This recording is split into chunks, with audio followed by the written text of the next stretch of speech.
Right hand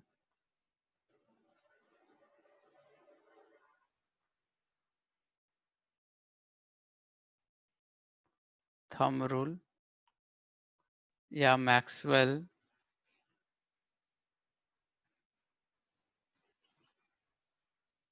cork screw rule, ठीक है, अलग अलग नाम है।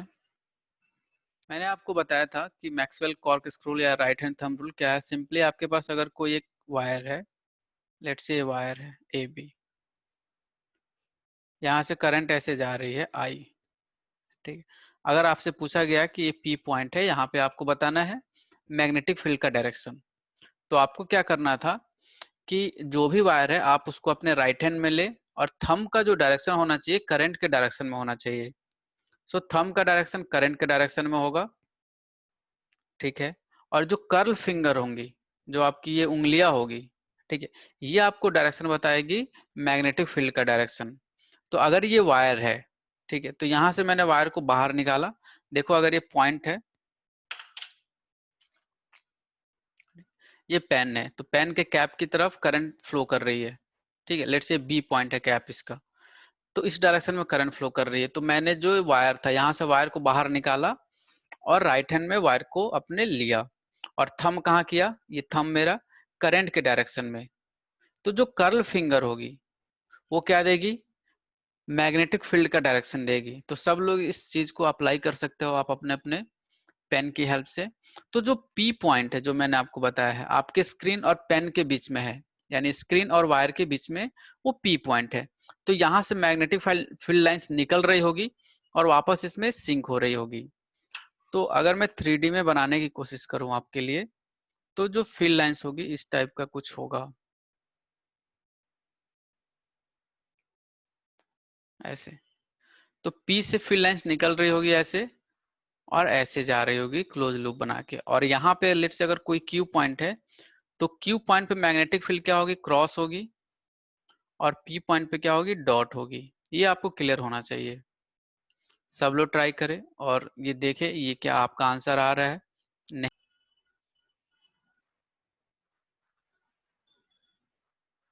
एस पॉइंट पे मैग्नेटिक फील्ड का डायरेक्शन बताएं अमितोज। Yes sir. हाँ, एस पॉइंट पे डायरेक्शन बताएं मैग्नेटिक फील्ड का।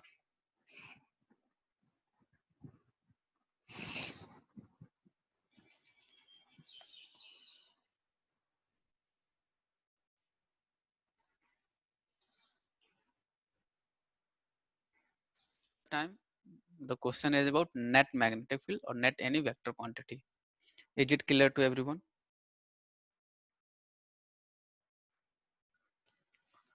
Okay, ठीक। जैसे कोई भी पॉइंट, मान लो एक छोटा ही वायर है, ये वायर है आपका ए बी, ठीक है। तो मान लो तुम इसको एक्सटेंड ऐसे कर सकते हो, यहाँ पे कोई पॉइंट है एस, तो ए बी के कारण एस पे भी क्या होगा, मैग्नेटिक फील्ड का डायरेक्शन, अगर करंट इस डायरेक्शन में जा रही है तो डॉट होगा इस ए बी के कारण। इसका नाम दे देते हैं ए डैश बी डैश। सो ए डैश बी डैश वायर के कारण इस एस पॉइंट पे मैग्नेटिक फील्ड का डायरेक्शन क्या होगा, डॉट, बाहर की तरफ।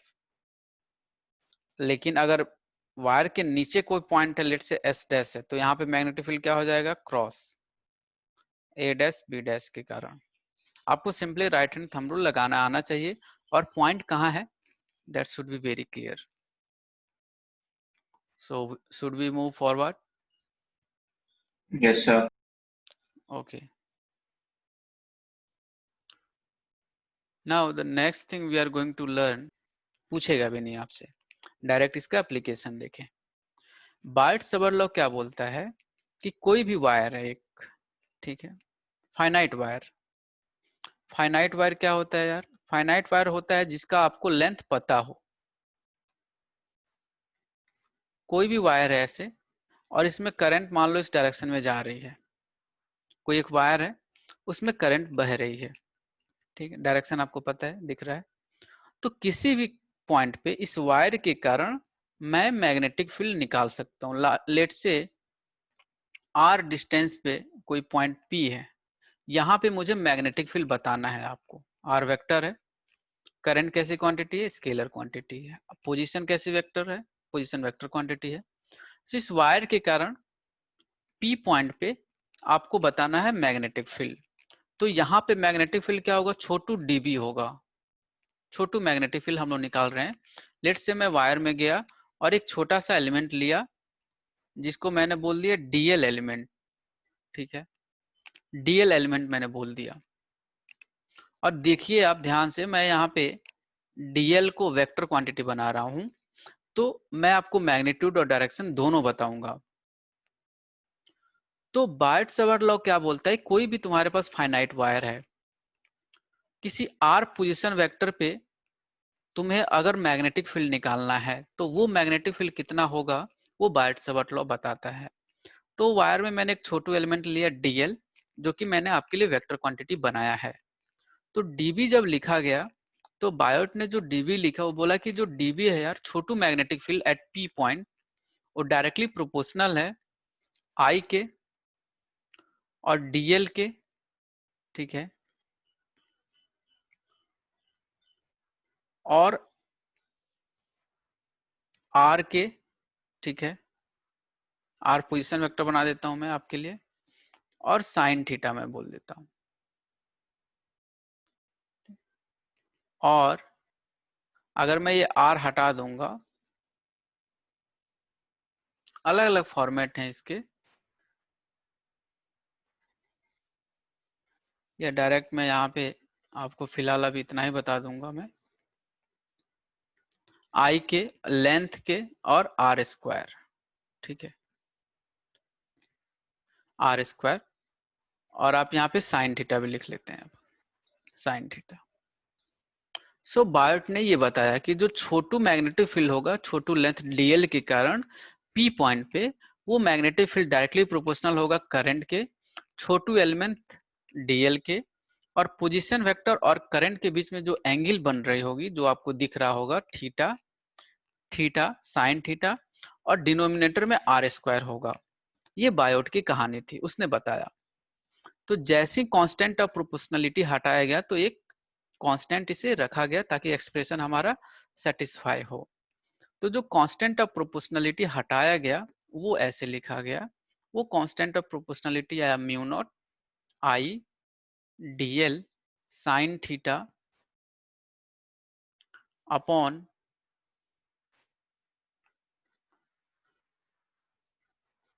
आर स्क्वायर, ठीक है। आई थिंक यहाँ पे 4 पाई भी आएगा। सो इसको और थोड़ा अच्छे तरीके से लिखा गया, तो उन्होंने लिखा म्यू नॉट आई, और ये साइन थीटा का उन्होंने यूज किया, ठीक है, साइन थीटा का यूज किया कि मैं इसको क्रॉस प्रोडक्ट से बता सकता हूं कि डीएल क्रॉस आर। अगर आपको ध्यान हो तो ए क्रॉस बी आप लोग लिखते थे ए बी साइन थीटा, वैसे ही डीएल क्रॉस आर उन्होंने लिखा, सो डीएल साइन थीटा आ गया, और आर की जगह उन्होंने डिनोमिनेटर में एक आर और डाल दिया ताकि इक्वेशन सेटिस्फाई हो जाए। सो डीबी की जो वैल्यू बायोट ने लिखा mu not I dl sine theta upon 4 pi are square भी बोल सकते हो, और mu not I dl cross r upon 4 pi r cube भी बोल सकते हो। अगर आप ध्यान से देखोगे तो दोनों एक्सप्रेशन ये सेम है, क्योंकि ऊपर आर आएगा और नीचे आर क्यू है, तो 4 पाई आर स्क्वायर बना देगा उसे। सो ये बायोट का कहानी था। बायोट ने वेक्टर लॉ इसलिए यूज किया क्योंकि वो बताना चाहता था कि जो मैग्नेटिक फील्ड है वो क्या है, वेक्टर क्वांटिटी। तो बोला कि क्यों ना मैं एक्सप्रेशन से ही वेक्टर क्वांटिटी का डायरेक्शन बता दूं। तो अब देखिए, छोटी छोटी बातें हम लोग इस पे डिस्कस करेंगे। सबसे पहले आप डीएल क्रॉस आर का डायरेक्शन पी पॉइंट पे आप लोग मुझे बताएं। Dl cross r, dl cross r ये क्या बताता है, सर ए क्रॉस बी है यानी डीएल क्रॉस आर है, तो मैं अपना राइट हैंड लूंगा, फिंगर्स को पहले वेक्टर की तरफ और दूसरे वेक्टर की तरफ मूव करूंगा, तो जो थंब होगा वो मुझे वेक्टर की डायरेक्शन देगा। तो डीएल क्रॉस आर का अगर आप डायरेक्शन देखोगे पी पॉइंट पे, तो आपको जो डायरेक्शन आएगा वो इनसाइड आएगा, क्रॉस। ये सब लोगों को आना चाहिए। डीएल क्रॉस आर का डायरेक्शन पी पॉइंट पे, मैं आपको फिर से बता रहा हूँ, राइट हैंड क्या करता है वेक्टर के लिए कि आप अपने फिंगर्स को पहले वेक्टर की तरफ करें, दूसरे वेक्टर की तरफ मूव करे तो थंब जो होगा वो आपको आउटपुट का डायरेक्शन देगा। सो डीबी का जो डायरेक्शन पी पॉइंट पे होगा वो इनसाइड होगा। अगर आप मैक्सवेल का कॉर्क स्क्रू रूल या right hand thumb rule current के लिए भी यूज करोगे तो जो वायर था आपका, वायर को आप अपने राइट हैंड में लो और थंब को आप करंट की डायरेक्शन में करो तो आपको पी पॉइंट पे डायरेक्शन क्रॉस दिखेगा। तो ये बायोट का बहुत बड़ा इन्वेंशन था कि वो वेक्टर क्वांटिटी के साथ साथ आपको मैग्नेटिक फील्ड का डायरेक्शन बताता था। तो आप दोनों डायरेक्शन से देख सकते हो कि पी पॉइंट पे अगर मैं इस वायर का नाम दे दूं ए और बी, तो ए बी वायर के कारण पी पॉइंट पे आपको मैग्नेटिक फील्ड का डायरेक्शन क्रॉस आएगा और उसका जो नंबर आएगा मैग्नीट्यूड वो mu not I D L sine theta upon 4 pi are square कर सकते हो, where theta is the angle between current and where theta is the angle between dl vector and r vector. Theta is angle between dl vector and r vector. अब इसमें जो एक star point है वो मैं आपको बता रहा हूं कि dl को यानी लेंथ को मैंने क्या बना दिया है, वेक्टर क्वांटिटी बना दिया है। तो वेक्टर क्वांटिटी बना दिया है तो मैग्नीट्यूड तो आपको पता है, जो भी लेंथ होगा 5 सेंटीमीटर 10 सेंटीमीटर। डायरेक्शन जो होगा इसका डायरेक्शन होता है the direction of dl vector, direction of dl vector is in the direction of current। ये स्टैंडर्ड है, लोगों ने बनाया है, मैंने नहीं बनाया है। तो आपको ये ध्यान रखना पड़ेगा, हमेशा हमेशा करंट की डायरेक्शन में डीएल वेक्टर का डायरेक्शन होगा। तो ये चीज आपको ध्यान रखना चाहिए। और बायट-सावर्त लॉ का expression mu not I D L sine theta upon 4 pi are square, अगर आपको क्रॉस वेक्टर के साथ लिखना है तो mu not I D L cross r upon 4 pi r cube.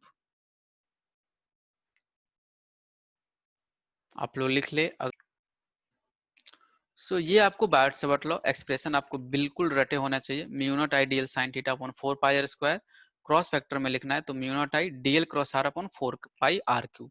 Sir direction कैसे बताएंगे, डी एल क्रॉस आर से भी डायरेक्शन बता सकते हैं, या आपको मैंने जो वायर को होल्ड करके सिखाया है उससे आप डायरेक्शन बता सकते हैं। दोनों डायरेक्शन है आपके पास। म्यू नॉट के बारे में बात करते हैं। देखिए म्यू नॉट जो कांस्टेंट बताया गया, म्यू नॉट को बताया गया परमिएबिलिटी, बहुत काम की चीज है ये, permeability of free space.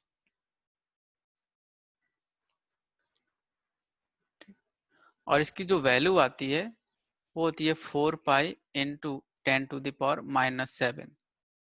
Unit अगर आपको देखना है तो यूनिट आप यहाँ से देख सकते हैं। म्यू नॉट की यूनिट क्या हो जाएगी, यहाँ से कोई बताओ म्यू नॉट की यूनिट।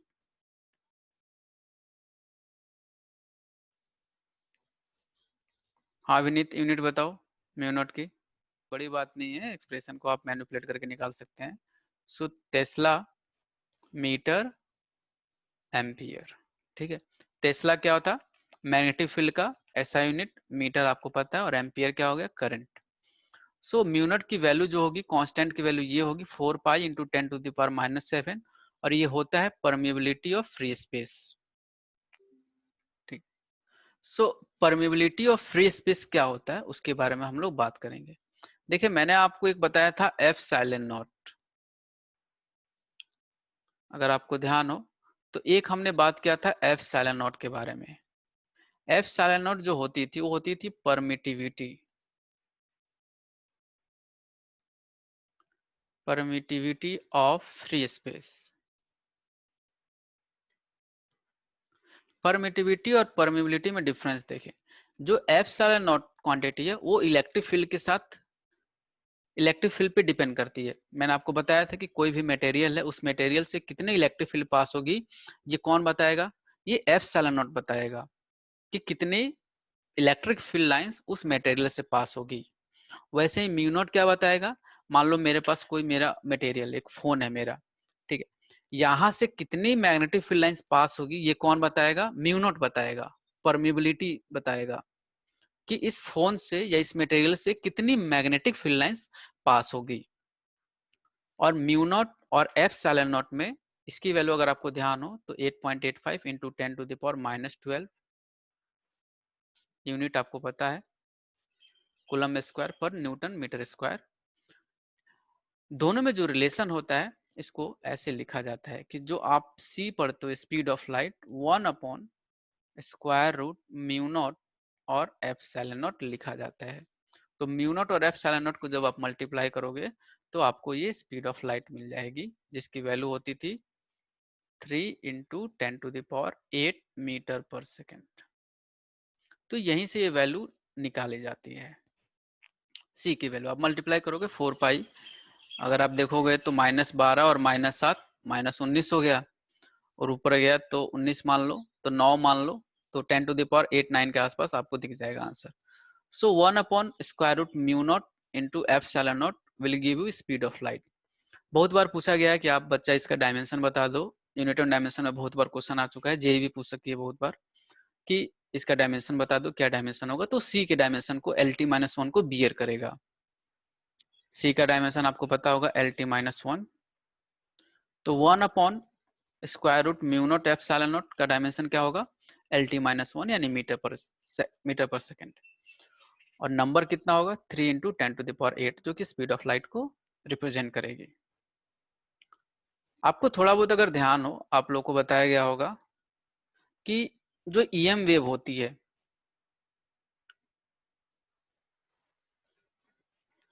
जो EM वेव होती है,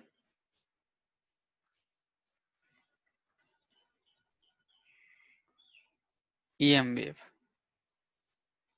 इलेक्ट्रोमैग्नेटिक वेव में भी आप लोगों को थोड़ा बहुत भी ध्यान होगा कि जो EM वेव होती है वहां से इलेक्ट्रिक फील्ड लाइंस में निकलती है और मैग्नेटिक फील्ड लाइंस में निकलती है, ठीक है।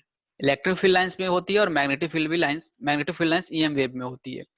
तो EM वेव क्या है, c है, स्पीड ऑफ लाइट भी है, ठीक है। लाइट क्या EM वेव है, तो यहाँ से मैग्नेटिक फील्ड लाइंस भी आती है और इलेक्ट्रिक फील्ड लाइंस भी निकलती है। तो इसीलिए बोला जाता है कि अगर यहाँ पे मैग्नेटिक फील्ड लाइंस है और दोनों आपस में क्या होती है, परपेंडिकुलर होती है EM वेव के लिए, और मान लो अगर इस डायरेक्शन में EM वेव जा रही है तो यही चीज मैं आपको बताऊंगा जब हम लोग EM वेव पढ़ेंगे, तो जो कि यहीं से आती है, मैग्नेटिक फील्ड लाइंस में निकलेगी और इलेक्ट्रिक फील्ड लाइंस भी रहेगी, दोनों आपस में म्यूचुअली परपेंडिकुलर होते हैं। तो स्पीड ऑफ लाइट आप 1/√μ नॉट एप्सिलॉन नॉट लिख सकते हो। मैं आपको म्यू नॉट के थ्रू ही सारी मटेरियल को बताऊंगा कि पैरामैग्नेटिक है, डायमैग्नेटिक है और यह फेरोमैग्नेटिक है, क्योंकि सारी चीजें मैग्नेटिक फील्ड लाइन से डिफाइन की जाएगी कि कोई मटेरियल है वो मैग्नेटिक फील्ड लाइंस को पास करने दे रहा है या नहीं करने दे रहा है। अगर मैग्नेटिक फील्ड लाइंस को पास करने देगा, that material will be regarded as ferromagnetic materials. तो वो चीजें मैं आपको बताऊंगा। फिलहाल आप न्यू नॉट को इतना ही समझे कि एक प्रॉपर्टी है जो बताएगा कि कोई भी मटेरियल से कितनी मैग्नेटिक फील्ड लाइंस पास होगी।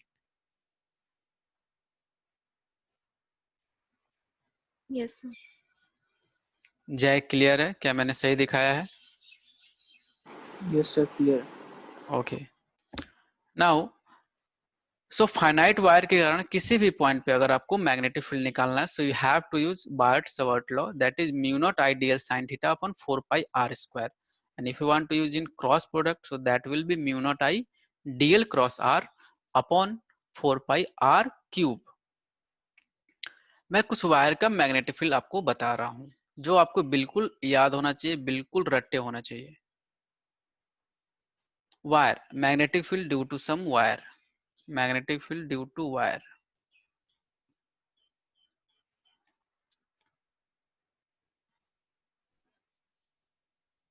पहला है सेमी इनफाइनाइट, मैं आपको बता रहा हूं सेमी इनफाइनाइट, ठीक। सेमी इनफाइनाइट रिप्रेजेंट करने का कैसा आएगा तुम्हें, वायर ऐसे रिप्रेजेंट करेगा वो कि एक तरफ क्या बोलेगा, ये डॉटेड लाइन एक तरफ ही शो करेगा। इसका मतलब क्या हुआ कि एक तरफ फाइनाइट है और एक तरफ डॉटेड है, तो ये इनफाइनाइट जा रहा है। ये रिप्रेजेंट करने का तरीका हुआ। तो सेमी इनफाइनाइट के कारण सेमी इनफाइनाइट के कारण किसी भी पॉइंट पे अगर मुझे मैग्नेटिक फील्ड लिखना है, लेट्स से ये पॉइंट है, सेमी इनफाइनाइट वायर के कारण किसी भी पॉइंट पे अगर मुझे मैग्नेटिक फील्ड लिखना है, तो मैग्नेटिक फील्ड होता है म्यू नॉट आई अपॉन, अगर ये डिस्टेंस r है, this is perpendicular distance guys, mu naught I upon 4 pi r, so this will be magnetic field। ये मैग्नीट्यूड की बात कर रहा हूं। डायरेक्शन कैसे बताओगे यार? डायरेक्शन अपना राइट हैंड रूल यूज करके। तो अगर मान लो अगर ये बोल दूं कि ये P पॉइंट है दोस्त, तो P पॉइंट पे मैग्नीट्यूड क्या होगा मैग्नेटिक फील्ड का? Mu naught I upon 4 pi r। Sir r क्या है? r is the perpendicular distance of that point from wire. आप लिख सकते हैं अपनी भाषा में, r हमेशा परपेंडिकुलर डिस्टेंस होगा। बड़े बड़े अक्षरों में सब लोग लिखे, r क्या है? Perpendicular distance from wire to the point. So mu not I upon 4 pi r। Semi infinite wire के कारण किसी भी परपेंडिकुलर डिस्टेंस पे अगर तुम्हें मैग्नेटिक फील्ड निकालना है, तो उसकी वैल्यू होगी mu not I upon 4 pi r। ये मैग्नीट्यूड होगा। और डायरेक्शन आप कैसे बताओगे? राइट हैंड थंब रूल का यूज करके। सो अगर इस क्वेश्चन में मुझे P पॉइंट पे आपको मैग्नेटिक फील्ड का डायरेक्शन बताना हो, तो मैग्नेटिक फील्ड का डायरेक्शन क्या हो जाएगा? क्रॉस। और मैग्नीट्यूड कितना होगा? Mu not I upon 4 pi r। आई क्या है सर? करंट, कितने एम्पियर की करंट बह रही है वायर से। म्यू नॉट आपको कांस्टेंट है पता है, 4 पाई इंटू 10⁻⁻7। और r क्या है sir? Perpendicular distance of the point from the wire. r is perpendicular distance.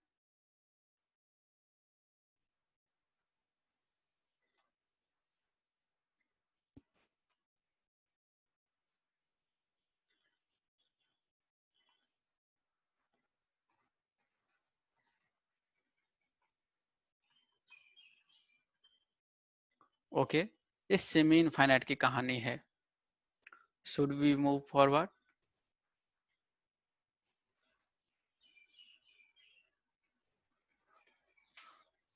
Parthi आप लिखे, आप अपना टाइम ले, सब लोग आराम से लिखे। आपके पास अगर इनफाइनाइट वायर है,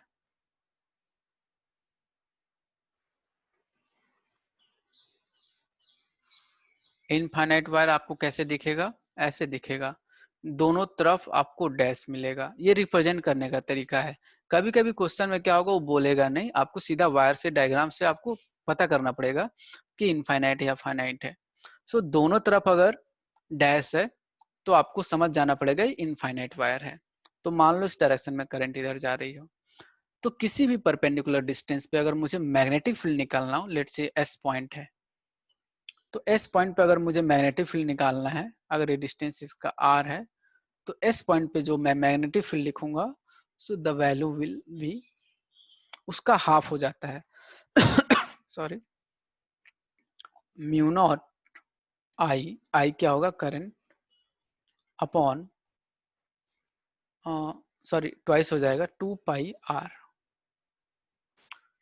सो इनफाइनाइट वायर के कारण किसी भी परपेंडिकुलर डिस्टेंस पे अगर आपको मैग्नेटिक फील्ड निकालना है, तो उसका जो मैग्नीट्यूड होगा that will be mu not I upon 2 pi r. Okay, और डायरेक्शन आप कैसे निकालोगे? राइट हैंड थंब रूल का यूज करके।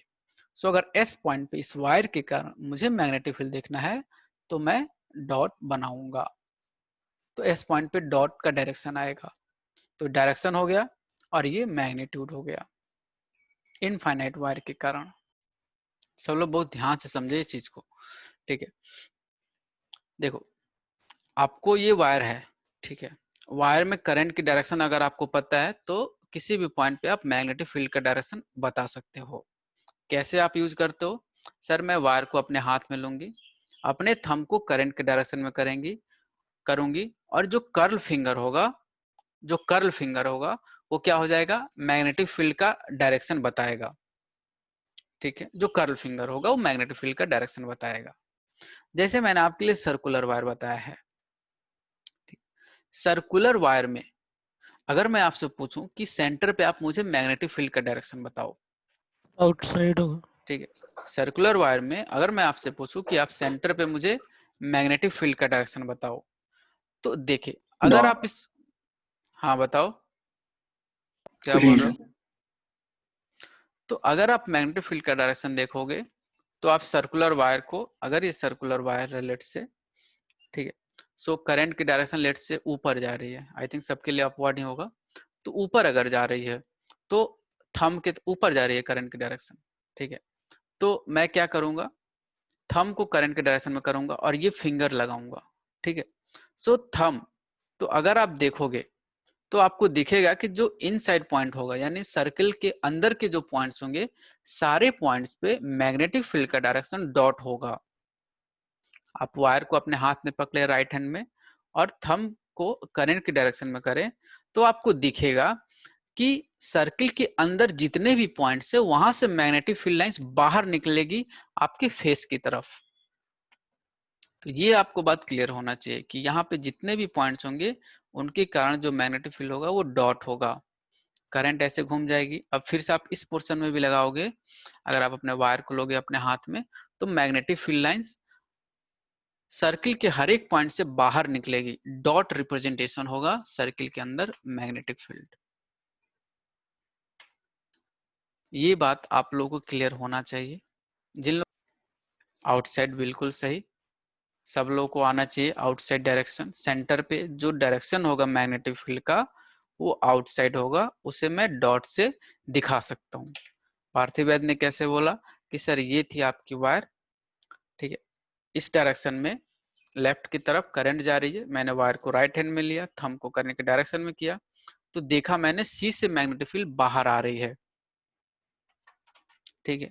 और अगर मैं आपसे मैग्नीट्यूड पूछूं तो मैग्नीट्यूड कितना होगा, फाई की वैल्यू आप बताए पार्थिव, फाई की वैल्यू कितनी होगी इस केस के लिए, एंगल कितना बना रहा है वायर सेंटर पे,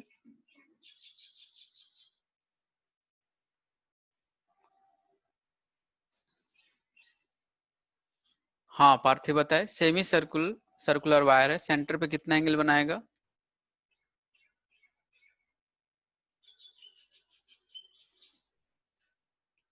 ओके, अमितोज कितना एंगल बनाएगा, फाई की वैल्यू क्या होगी, पाई। पाई। तो जैसे आप फाई की वैल्यू रखोगे तो आपको दिख जाएगा mu naught I upon 4r। Magnetic field का आपको यूनिट पता है, टेस्ला होता है या वीवर पर मीटर स्क्वायर होता है। तो मैग्नीट्यूड आप निकाल लोगे और डायरेक्शन निकाल लोगे। तो जो ये तीन चीजें हैं वायर में, सेमी इनफाइनाइट, इनफाइनाइट और सर्कुलर। इनफाइनाइट क्या होता है यार, म्यू नॉट आई अपॉन 4 पाई ये आर। पाई कैसे निकालना है?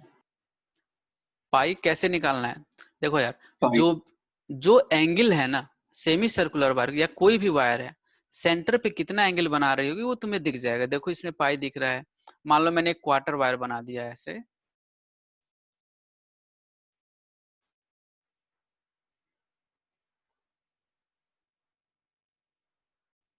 ये कोई बड़ा चीज नहीं है, दिख जाएगा तुम्हें।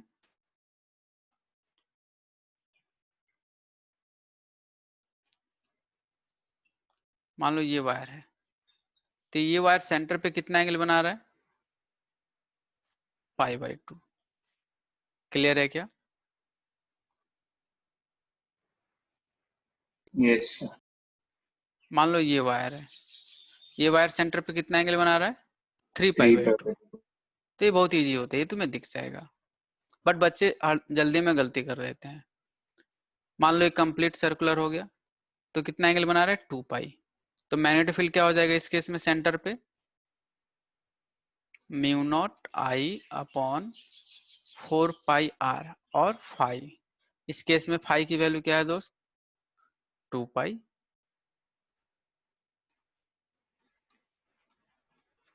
तो ये 2π से 2π कैंसिल हो जाएगा और क्या आ जाएगा, mu naught I upon 2r।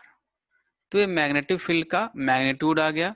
और डायरेक्शन की बात करोगे तो क्या आ जाएगा, ऐसे डॉट। तो ऐसे लिखना पड़ेगा तुम्हें आंसर, तब तुम्हें 2 मार्क्स मिल जाएगा बोर्ड में। जेई में केवल क्वेश्चन पूछा जाएगा और डायरेक्शन पूछा जा सकता है। क्लियर है?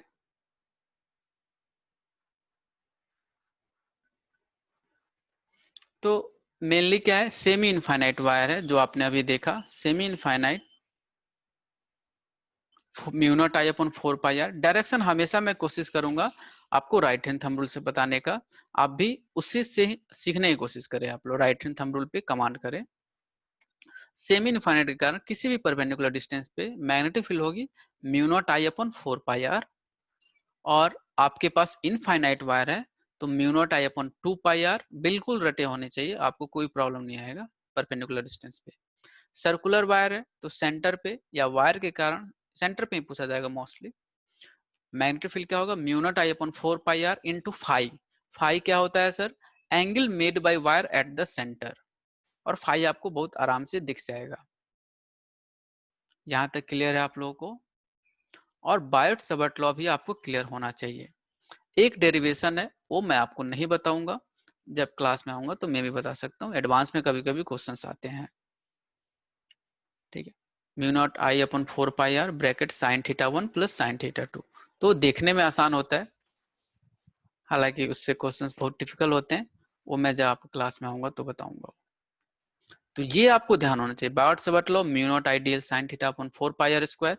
डायरेक्शन आप हमेशा राइट हैंड से निकालने की कोशिश करें, वायर को अपने राइट हैंड में लेके थंब को करंट के डायरेक्शन में रख के। सेमी इनफाइनाइट हो गया, इनफाइनाइट हो गया, सर्कुलर वायर हो गया। तो ये मेन कहानी थी। नेक्स्ट क्लास में इसके आगे कंटिन्यू करेंगे हम लोग। तब तक आप पढ़े, कुछ क्वेश्चंस भी लगाएंगे ताकि आपका कॉन्सेप्ट क्लियर हो। और आज के लिए हम इतना ही रखते हैं। Thank you everyone for joining this session. Next class में हम लोग मिलते हैं। Thanks, I am ending the session. Thank you, sir. Thank you, sir. Thank you, sir. Thank you, sir. Thank you, sir.